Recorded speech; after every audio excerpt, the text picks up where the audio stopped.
बात है जून 2023 की, जब मैं निकल जाता हूँ अपनी ड्रीम राइड लद्दाख के लिए। तो बस फिर क्या, बाइक उठाई और निकल पड़े अपनी मंजिल की ओर। इस सफ़र पर हम दो दोस्त निकले थे, मैं और मेरा दोस्त राघव। जाने वाले दोस्त लोग और भी थे, बट क्या ही कर सकते हैं, किसी के घर वाले नहीं माने, किसी के खुद के ही फंडे थे। लद्दाख दी तेरी स्पॉन्सरशिप पापा कर रहे हैं सारे मिलके। अपने आधार कार्ड दी फोटो भेज दो, परमिट बनवाना है। मैं जाने नहीं पावा। क्यों, दिक्कत की है? जाने नहीं, मैं मन ही नहीं जाना। क्यों दिक्कत की है, ये तो दस की प्रॉब्लम की आ रही है। मेरा मन ही नहीं है। तो इसी के साथ हमारी पहले दिन की राइड पूरी होती है लुधियाना टू मनाली, जो हम 8 से 9 घंटे में पूरी कर लेते हैं। मैं अगले दिन के लिए बहुत एक्साइटेड था, क्योंकि मनाली के पहाड़ तो मैंने बहुत बार देखे थे, बट जो लद्दाख के पहाड़ थे वो सिर्फ और सिर्फ मैंने वीडियोस में देखे थे। तो अगले दिन अटल टनल क्रॉस करने के बाद, सिसु के ऐसे कुछ सूखे पहाड़ देखने के बाद, तो हमारे राघव भाई ने भी सोचा क्यों ना इन सूखे पहाड़ों को थोड़ा पानी दिया जाए। पर कुछ टाइम राइड करने के बाद जो व्यूज़ मैंने देखे वो मैंने लाइफ में पहले कभी नहीं देखे।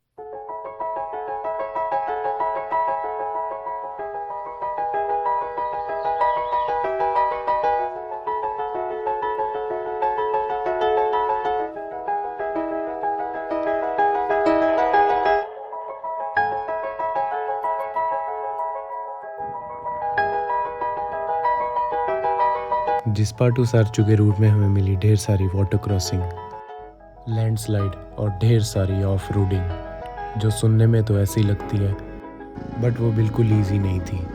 बट कहते हैं ना, कुछ पाने के लिए कुछ खोना पड़ता है, तो हमने भी खोया अपना कंफर्ट।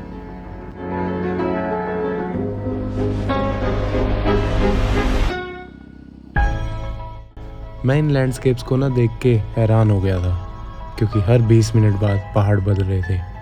कभी मिट्टी से भरे पहाड़ आ रहे थे, तो कभी पत्थर से बने पहाड़, कभी बर्फ़ से बने पहाड़, और सीधी सड़क जो पहाड़ों से ढकी हो।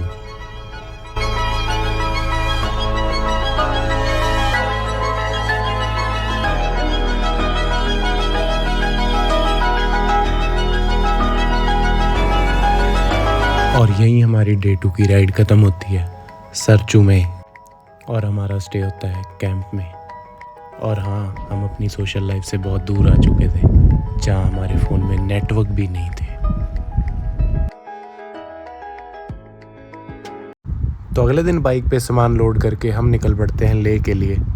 आज का सफ़र बिल्कुल भी इजी नहीं था, क्योंकि शरीर दुख रहा था और सांसें फूल रही थी, पर हमने भी ठान रखा था कि ये राइड कंप्लीट करेंगे।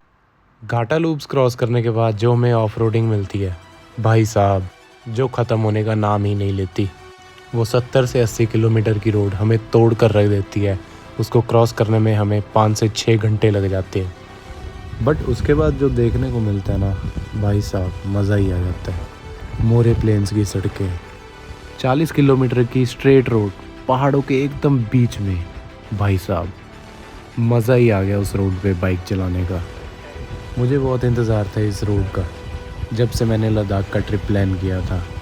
दिल को ना भाई एक अलग ही सुकून मिल रहा था, क्योंकि ऐसा कभी कुछ पहले देखा ही नहीं था। सारी थकान एक झटके में दूर हो गई इस रोड पर आते ही। तो ये हमारे मैन ऑफ द मैच जावा पिराग, जिसने पूरे रास्ते हमारा साथ निभाया।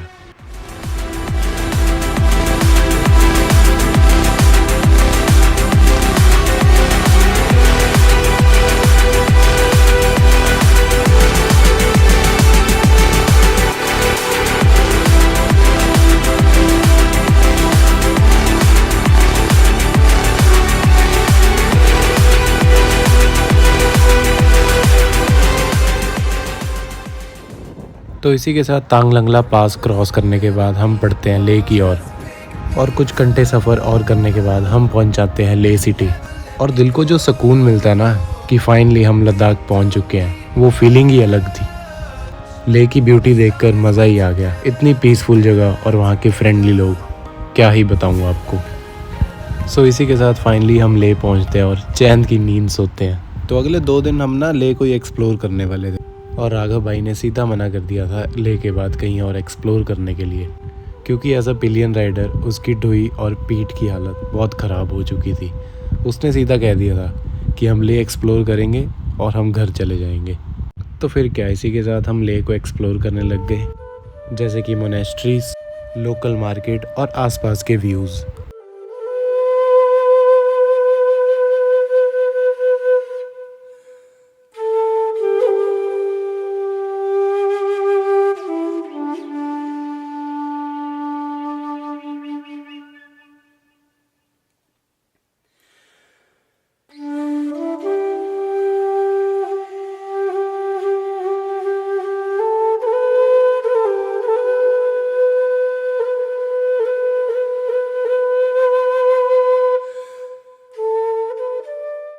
इन मोनेस्ट्रीज को देखकर ना काफ़ी सुकून मिला।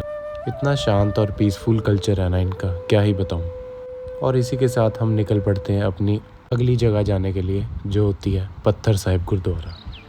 ये जगह वो है जहाँ पे एक शैतान ने गुरु नानक देव जी के ऊपर एक बड़ा सा पत्थर फेंकने की कोशिश की थी, पर जब वो पत्थर गुरु नानक देव जी के पास पहुँचा तो उस पत्थर ने गुरु नानक देव जी के शरीर का आकार ले लिया। गुर प्रसाद जप आद सच जुगाद सच है भी सच नानक होसे भी सच सोचे सोच न होवे जे सोची लखवार चुपे चुप। तो इसी के साथ मैं निकल पड़ता हूँ मैग्नेटिक हिल देखने के लिए। मेरे साथ राघव नहीं आता क्योंकि उसकी बम जवाब दे चुकी थी, तो वो गुरुद्वारे में ही मेरी वेट कर रहा था। तो फिर क्या, मैंने उठाई बाइक और बाइक का बनाया मोर और निकल पड़ा अपनी मंजिल की ओर। थोड़ी सी राइड करने के बाद मैं पहुंच जाता हूँ मैग्नेटिक हिल, जहाँ पे कहते हैं कि आप अपनी बाइक या गाड़ी को सीधा खड़ा करेंगे तो वो आगे को जाएगी, बट मुझे कुछ ऐसा खास नहीं लगा, तो मैंने खींची 2-4 पिक्चर्स और वहाँ से चल पड़ा। तो शाम को हम अपने हॉस्टल वापस आते हैं और हमें मिलते हैं कुछ नए दोस्त, अवी, गगन और तरुण। हमें नहीं पता था ये दोस्ती अब कुछ काफ़ी लंबी चलने वाली है। तो किसी तरह उनके साथ प्लान बनाकर राघव भाई को आगे के सफ़र के लिए मना ही लिया। हम ले को और एक्सप्लोर करने लग जाते हैं और हम जाते हैं एक और मोनेस्ट्री और घूमते हैं ले की लोकल मार्केट।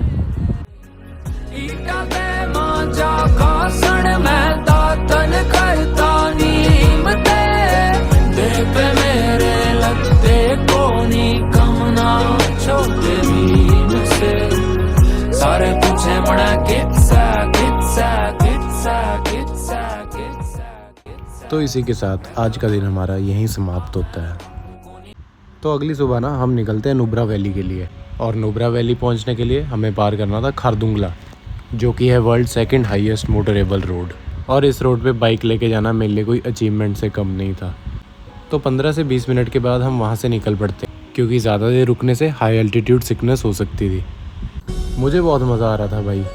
ये लद्दाख की सड़कों पे बाइक चलाने का मज़ा ही कुछ और था, और इन मज़ों में मैं अपनी सोशल लाइफ पूरी भूल चुका था, और सिर्फ मैं एंजॉय कर रहा था इन मोमेंट्स को।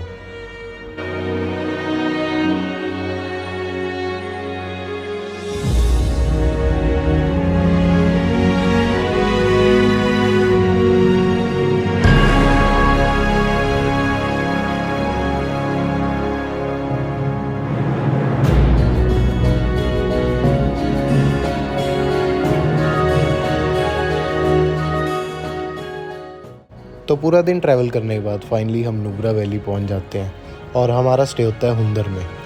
नुब्रा वैली में हमें देखने को मिलते हैं सैंड ड्यून्स, वो भी एकदम पहाड़ों के बीच में।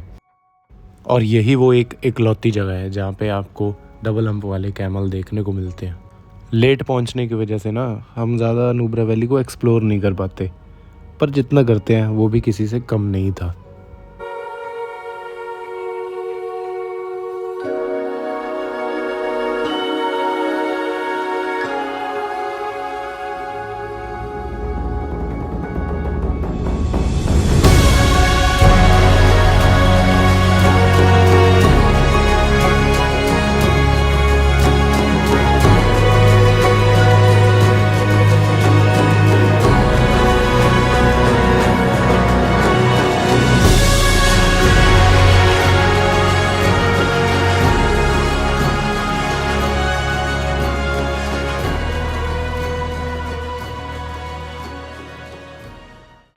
तो अगले दिन ना हम निकल पड़ते हैं पेंगोंग लेक के लिए, पर उससे पहले हम विज़िट करते हैं दीक्षित मोनेस्ट्री। ये मोनेस्ट्री ना नुब्रा वैली के पास ही है और हमारी दिन की शुरुआत भी इससे ही होती है।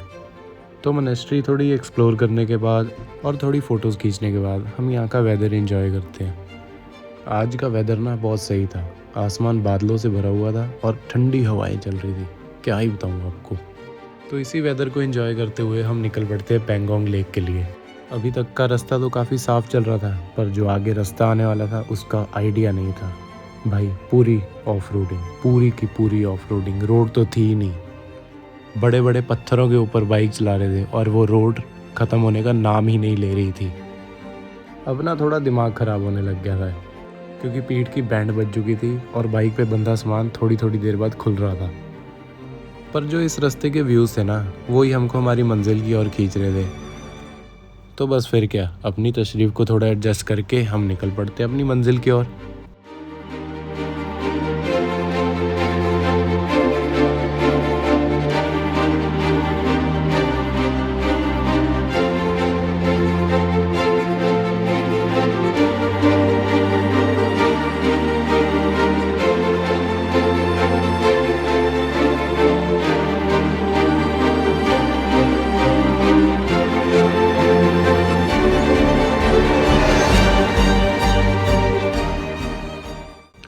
ये वाटर क्रॉसिंग तो कुछ भी नहीं है, हमें बहुत वाटर क्रॉसिंग मिली थी और भाई साहब ऐसी ऐसी वाटर क्रॉसिंग मिली थी कि आधी बाइक उसमें डूब चुकी थी। बट उसकी हम इतनी वीडियोस नहीं बना सके, क्योंकि उस टाइम दिमाग हमारा एग्जॉस्ट हो चुका था और सिर्फ हमारा फोकस था वाटर क्रॉसिंग क्रॉस करने को। तो सारा रूट कंप्लीट करने के बाद फाइनली हम पहुंच जाते हैं अपनी डेस्टिनेशन पेंगोंग लेक, और वहाँ की ब्यूटी नेक्स्ट लेवल थी। Oh, my heart, don't let it bleed no more. Sometimes forgiveness is like a mirror. God only knows why love is worth the fall. Maybe that's what makes it love. Maybe that's what makes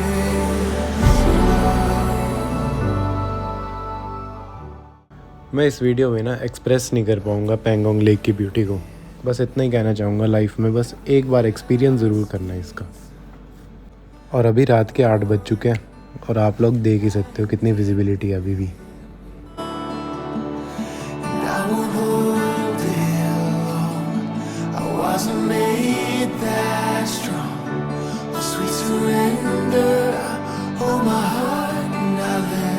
तो फिर क्या, सुबह जल्दी तैयार होकर हम lake के पास आकर बैठ गए। तो आज ले हमें वापस जाना था और ले वापस जाने से पहले हम पेंगोंग लेक की ब्यूटी को पूरा अच्छी तरह एक्सप्लोर करना चाहते थे। जो दिमाग है ना, वो इतना रिलैक्स फील कर रहा था ना, क्योंकि ऐसी चीज़ें रोज़ नहीं देखने को मिलती हमें।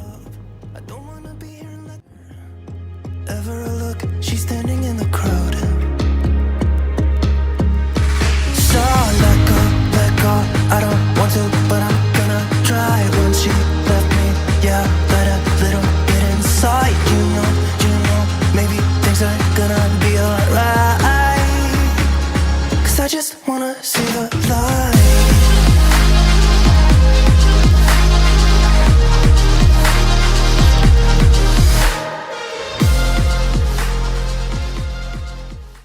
तो इसी के साथ पेंगोंग को अलविदा कहकर हम निकल जाते हैं ले के लिए, और रास्ते में हमारे आता है चांगला पास, जहाँ पर बाकी लोगों की तरह हम भी कुछ लिखकर दीवारों पर चिपका जाते हैं।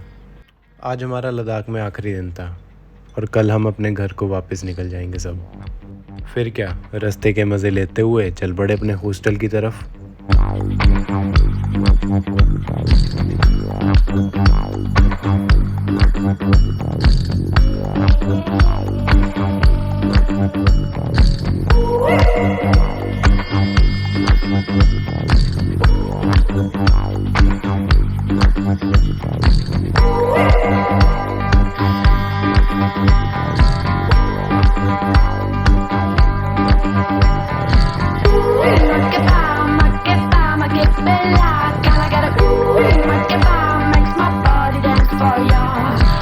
Ooh,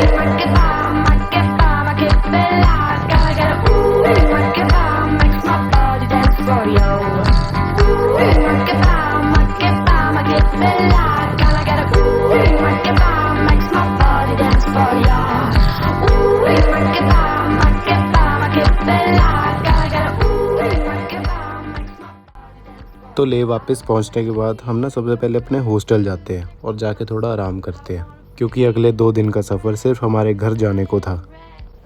तो अभी गगन और तरुण ना फ़्लाइट से आए थे और उन्होंने इधर आके बाइक रेंट की थी। तो शाम होते ही हम उनकी बाइक वापस करने चले जाते हैं और रात को ये डिसाइड होता है कि मैं और तरुण बाइक पे जाएंगे श्रीनगर तक और अभी गगन और राघव टैक्सी में आएंगे, क्योंकि राघव की हालत नहीं थी बाइक पे बैठने की, तुम सबको पता ही है ना।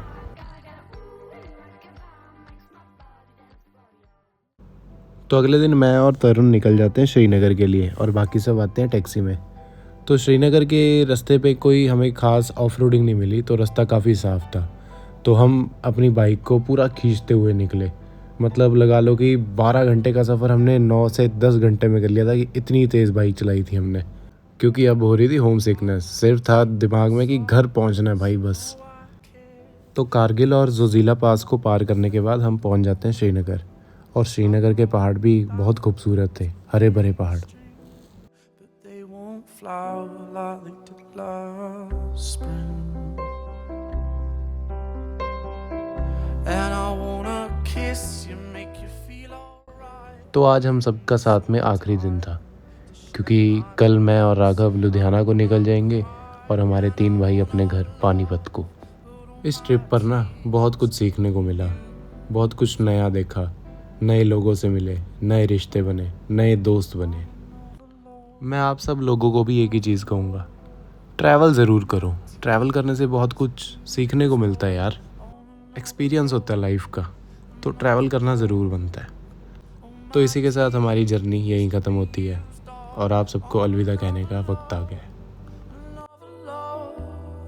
All my tears have been used all.